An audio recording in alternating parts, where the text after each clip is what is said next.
Today we're going to teach you the easiest and most effective way to count cards in Blackjack. It's called the high-low method.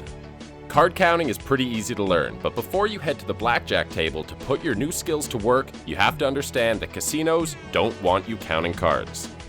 It's not technically illegal, but if a casino catches you doing it, chances are they'll throw you out and not let you back in.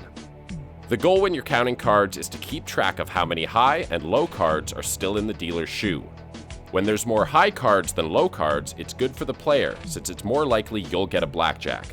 That's mainly because the house pays 1.5 to 1 on blackjacks instead of the regular 1 to 1 on other winning bets.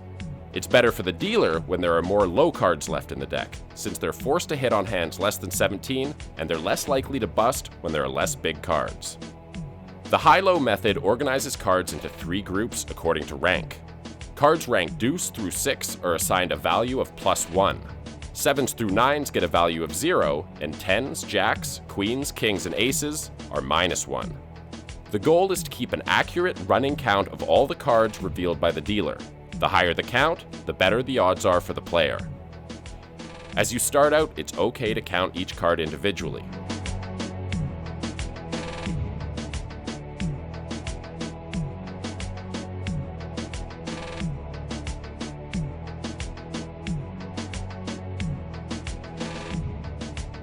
But you'll quickly see it's easier to group cards into corresponding pairs. In this example, the first hand has 1 high card and 1 low card, which cancel each other out for a net value of 0 in our running count. The same is true for the second hand.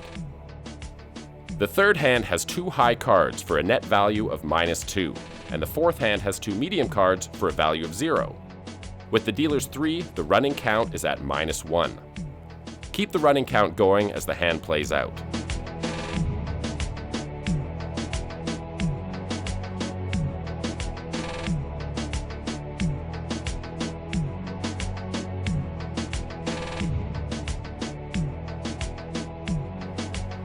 The next step is to calculate the true count. In order to do this, you have to estimate how many cards are left in the dealer's shoe. The easiest way to do that is by looking at the discards and subtracting that from the total number of decks in the shoe. To get the true count, just divide the running count by how many decks are still left to deal. So if your count is at 15 and you're halfway through a 6-deck shoe, divide 15 by 3 for a true count of 5. The way you can use card counting to your advantage is by betting more when the count is high. Memorize this chart, which is available on CasinoTop10.net. The higher the true count, the more you should bet.